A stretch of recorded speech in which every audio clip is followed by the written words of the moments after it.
Hello there, brothers and sisters, especially any of you who have been born or raised or have lived in Flint, Michigan or Detroit, Michigan. Shout out to you.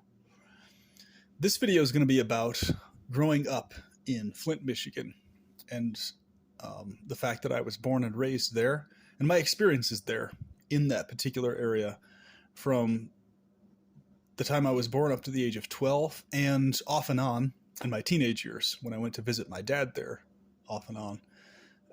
It gradually got progressively worse, severely so, as the years gone on, noticeably so.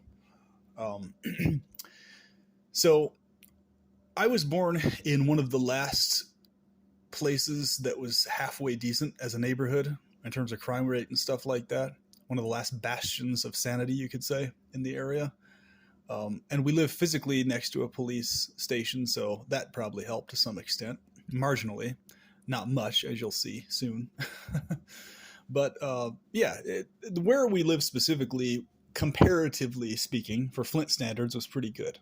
And if any of you are from that area, you know exactly what I mean. Flint standards are not very high, you know. In other words, we lived in a place where we didn't have to have physical steel bars on all our windows, if that tells you anything. So, yeah. If anybody's from Flint, they'll understand, you know. Pretty much, there's huge sections of neighborhoods and stuff. You literally have to have either your windows boarded up or steel bars on all your windows to prevent break-ins and thefts and all that other horrific shit. And on your doors, a lot of times, too, there's bars as well.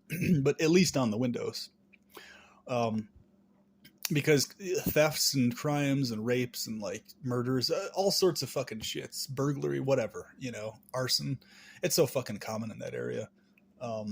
It's just what you have to do, you know? So thankfully I was in one of the areas where we didn't have to do that yet. It'd be interesting to see what's come of it today, but, yeah. What's interesting too, is there was two shows made about Flint. One of them was called Flint Town. And then there was another documentary about the water crisis in Flint as well. Flint Town was about, the police forces out there and a lot of their day-to-day bullshit that they have to deal with, just crazy gang violence and, you know, crimes right, left, and center, you know. So, and then the other show was about, the water crisis. There was a lead water crisis in Flint in 2014.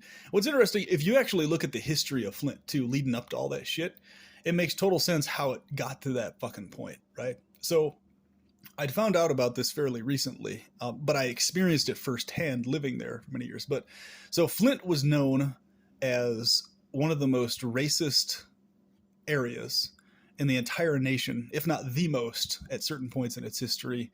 One of the top 3 most racist places in the entire United States. It was the top 1 for many chunks of years there, actually.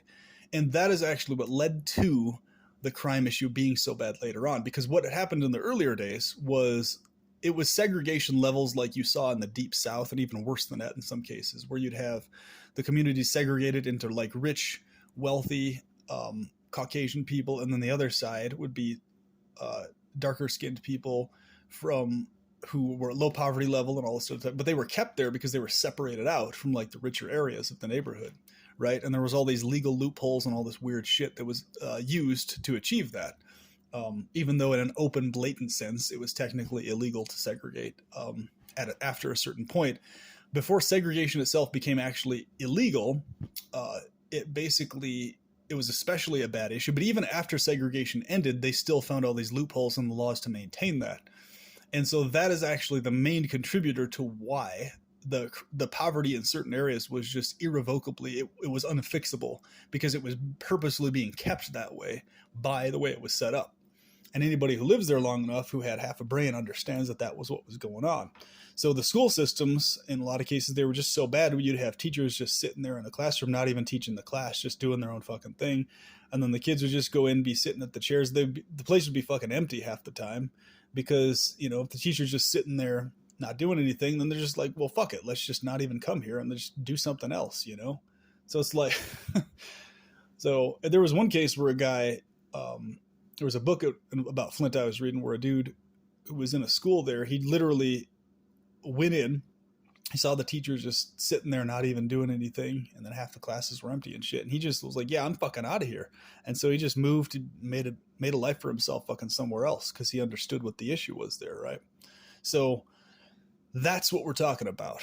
And on top of that, we're talking about a psychology of many people who live in that area of crime basically is the way they make money or living, right? So it's like they don't have any moral qualms or issues or ethics about committing crimes. It's not like something that they really even think twice about in a lot of cases in that area. It's just, okay, crime, that's what you do, that's how you make a living, that's what it is, that's how it goes here, right? That's it. And there's just like there's not even a second thought about the shit, you know. And then you've got fuckers like who murdered my uncle, who that actually wasn't that long ago, to be honest with you. Fuckers who purposefully will go out of their way to get into prison. There's a saying there that they call it 3 hots and a cot, is what they say. That's the saying. That's the slang terminology. 3 hots and a cot. That means, okay, if you go and murder somebody or commit a major crime, you're guaranteed to have 3 hot meals and a cot to sleep on, right? So, you know, I don't care what anybody says, no matter how poverty stricken or fucked up somebody's life is family wise or whatever else, there's no fucking way anybody with empathy would ever allow themselves to develop that kind of a fucked up psychology. But if you take somebody who's already sociopathic and you put them in an environment like that, holy shit, you've just fucking created a monster. Because you take somebody who already doesn't have morals and qualms from birth on up, you know, psychopaths for on birth and on, sociopaths learned behavior. But you take either of those and you plop them in a place like Flint, fuck, especially North End or wherever the fuck it is, you're creating a monster, man. You're creating a beast that's going to just be a fucking criminal piece of shit, honestly. You know, and there's good people that live there, but they're massively in the minority, obviously, because they're surrounded by a bunch of fuckheads that are going just committing crimes all fucking day, you know, and or just a bunch of druggies or whatever the fuck else it is. So, you know, it's like in the police force there, god damn it, man. Like, don't even get me started. We literally lived within physical view of a police station. I could physically see it with my eyeballs from where I lived, my house. We lived on a street corner, right, between 2 big streets. And yeah, I just walk a little past the street corner and then over this little hill, down at the base of a hill, you could see the fucking police station there, right next to Mott College and all this other type of stuff, right? So there was this one instance where next door to us, literally next door, the house right next to us, there was a case of a possible murder that had happened and a pretty much for sure theft that had happened, because there was like these bad fucking decayed ass smells coming from the house and all this weird shit, weird noises, gunshots, whatever the fuck else. And, you know, okay, they take a fucking hour to respond to that, and you can fucking see their car sitting there outside the police station for the entire fucking hour before the thing starts moving. So it's like, are you fucking shitting me, man? Like, so it's a twofold reason. That's why I said it's only a marginal effect. If it physically being there probably had some marginal effect on there being a lot less murders and thefts in the area we were at, but it didn't prevent them. That's for damn sure, you know? So, and the fact that our house is like the closest one to it next to this, my house and one other one were the 2 closest to the police station visually wise, right? Our house still got robbed, by the way. So what I'm saying is it takes them a fucking hour to get there, and it's a call for a potential murder, right? A for sure break-in and a theft, potential murder. And it takes them a fucking hour to arrive. So the police, they don't fucking respond to anything in Flint unless it's a direct call of somebody who's already been murdered or shot, right? Like already. Like that's for sure happened, and that's what they respond to first. And that pretty much consumes all their fucking time. Now, they'll respond to other shit, but it'll take them fucking forever to get there or have anything to do. A lot of times, if it's just petty crimes and shit, they won't respond worth a damn. Like if it's not actively happening, they'll just fucking ignore it, you know, because they've got so many other bigger ass crimes to fucking deal with. So, you know, and that's the thing. It's because it's so fucking common and they get so many fucking calls for it all the goddamn time.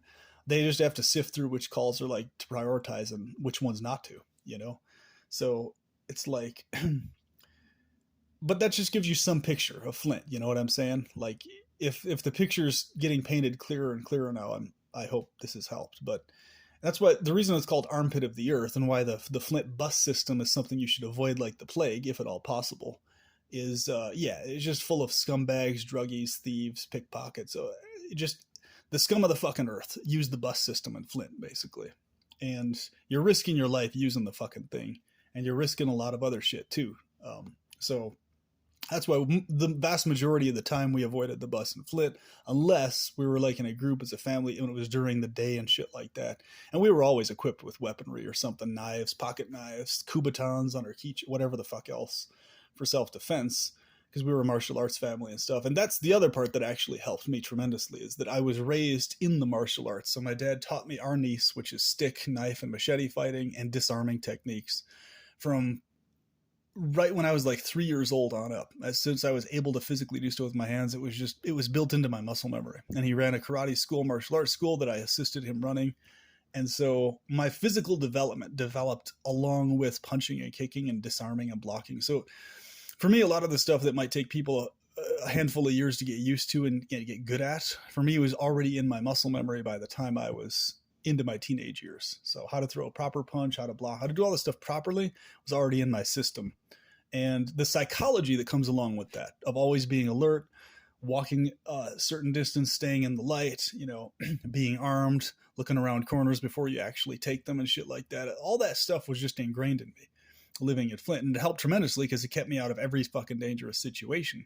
If I saw something sketchy going on, I'd just avoid the fucking area and stuff like that.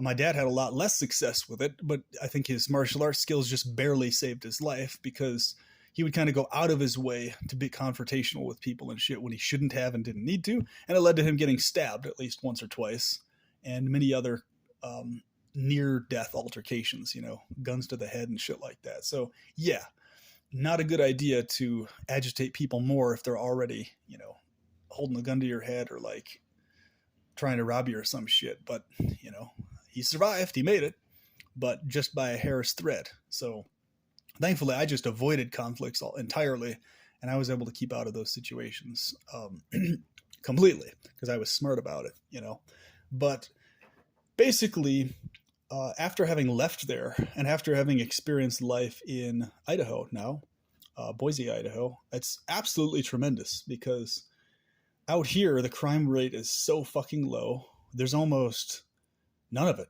compared to out there. It's like, it was like coming to heaven, man. Compared to Flint, I was like, I never fucking want to leave this place. This is tremendous. I mean, basically, the fact that I don't do it, because in Flint, you literally had to lock your doors. You had to keep them locked. Otherwise, somebody would break into your house for sure, guaranteed. They would either burglar, come in when you're not there, or while you're there. And a lot of times, if they were especially determined, they would do it if you left stuff unlocked. So locking our doors was fucking auto habit. Like, we never left our shit unlocked. And if we did, we're like, holy fuck, who left the door unlocked? And it was a big fucking deal, right? So, but out here, it's like, even though I do lock my doors, even if I forget sometimes here and there, I can still sleep peacefully knowing that it's an extremely small likelihood in this area of any crimes or anybody busting. And I live in technically one of the quote unquote less ideal areas of Boise, one of the quote unquote worst parts of Boise, and it's still a very good area. So it's like, basically the worst part of Boise is like, it's comparative to like the best part of Flint. If that gives you any idea what we're talking about here, right? Worst part of Boise is the best area of Flint. Okay. So it's like, but even then it's still better, honestly, from what I've experienced, because, I mean, it was a godsend, man. I mean, just being able to go about my day and just be out and about and just talk to people, meet new people, not have to worry about somebody fucking screwing you over, trying to pull a knife on you or doing some weird shit like that. Just not having to worry about any of that, realistically. It was so calming to my brain. Holy shit. I was like, yeah, everybody needs to get the fuck out of Flint, either unless the place has been fixed or changed from what it was. Like, it's a night and day difference. It's like a different world living outside of that place, So, and I was just, it dawned on me. I was like, this is real life. This is how life is supposed to be. You're supposed to be able to have a life where you're not fucking always on edge, always having to look over your shoulder and shit all the fucking time, and be on guard 24/7. That's how life's supposed to. You're supposed to be able to do that shit, as a human being anyway, like with our standards. But yeah, there's just certain places in the world where that's not the case, you know. And a funny story too, like the most bizarre fucking case of a theft that I ran into was somebody stole a fucking frog off of a toilet, like a fucking lawn ornament, right? Like a little, whatever the fuck it was, maybe thing might have costed $5 or $10 fucking dollars or some shit at like a dollar store or whatever the fuck, right? And so it's like, but somebody specifically came onto our property and specifically stole that thing. Like there's a bunch of other shit they could have fucking did, but that's specifically what they stole. It's like, what the fuck? So that's the most, but the point is, you have anything left sitting out or just out and about or whatever the fuck, it's at some point going to get stolen if you're living in Flint, right? You know, so it's like, that was kind of a humorous case, but fucking frog on a toilet, man. We've never stopped joking about that over all these years. But my dad had all his fucking music equipment stolen from the back of his van one time. That set him back many thousands of dollars. Really fucked him up for a long time. I think we've had stuff stolen from inside like once or twice too, if I'm not mistaken, but definitely his van got stuff stolen out of it.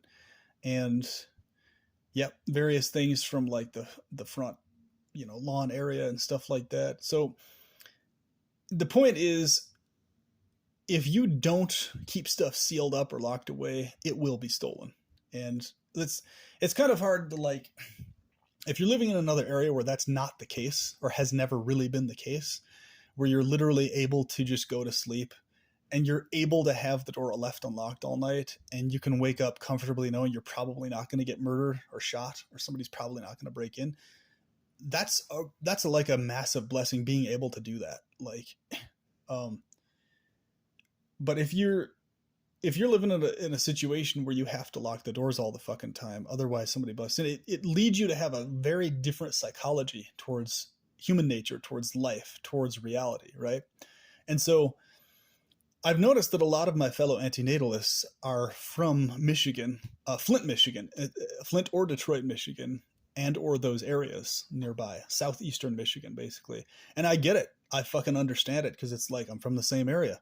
It's like somebody mentioned to me, yeah, I know there's quite a high ratio of antinatalists that seem to be from that area and stuff. And I'm like, yeah, it makes a lot of fucking sense, because you see reality for what the fuck it is living in that area. You know, you can't live in a bullshit fantasy land living there. You just can't, you know? So it's like, it pretty much inevitably leads to an antinatalist stance if you live in Flint, Michigan. You know, if you live in Flint, Michigan, and you don't become an antinatalist, I honestly don't know what the fuck is going on in somebody's head. If somebody can make it fucking 20, 30 years there and not become an antinatalist, yeah, I don't know what the fuck they're doing, man, or what they're on, but, you know, probably some crazy fucking psycho drugs, to be honest with you. But, but anyway, my point being is, you guys living in that area, you get it. You get exactly what I'm fucking talking about. You know, it's like bullshit right, left, and center, crimes right, left, and center.